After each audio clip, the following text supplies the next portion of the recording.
সোমবার দুপুরে রাষ্ট্রীয় অতিথি ভবন যমুনায় প্রধান উপদেষ্টা অধ্যাপক ডক্টর মোহাম্মদ ইউনূসের কাছে প্রতিবেদন জমা দেয় শ্রম বিষয়ক সংস্কার কমিশন। পরে বিকেলে রাজধানীর বিজয়নগরের শ্রম ভবনে সংবাদ সম্মেলনে আসেন কমিশন সদস্যরা।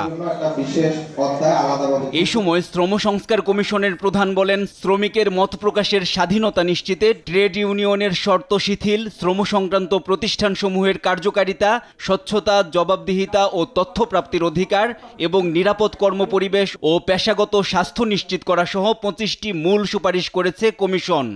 বাংলাদেশের শ্রম আইন এবং এর বাস্তবায়ন কাঠামো এমনভাবে সাজাতে হবে যাতে প্রাতিষ্ঠানিক, অপ্রাতিষ্ঠানিক, কৃষক, স্বনিয়োজিত শ্রমিকদের কয়েকটি মৌলিক অধিকারের নিশ্চয়তা থাকে।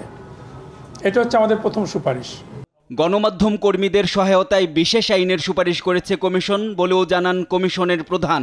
অগ্রাধিকার দেয়া হয়েছে অভিবাসী শ্রমিকদের নিরাপত্তা ও অধিকার নিশ্চিতে। তারা যাতে শ্রম আইনের সমস্ত সুরক্ষা পায় এবং জাতীয় ন্যূনতম মজুরি যখন ঘোষিত হবে সেই মজুরির আওতায় তাদের ওয়েজ বোর্ড যেন তার উপরে থাকে, সবসময় সব সেক্টরেই থাকবে।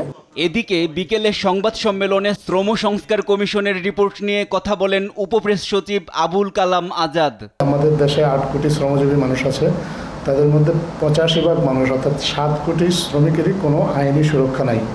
ওনারা সরকারের কাছে সুপারিশ করেছেন এই শ্রমিকদের জন্য একটা আইনি সুরক্ষা যাতে নিশ্চিত করা হয়। NI নাহিদ, দেশ টিভি, ঢাকা।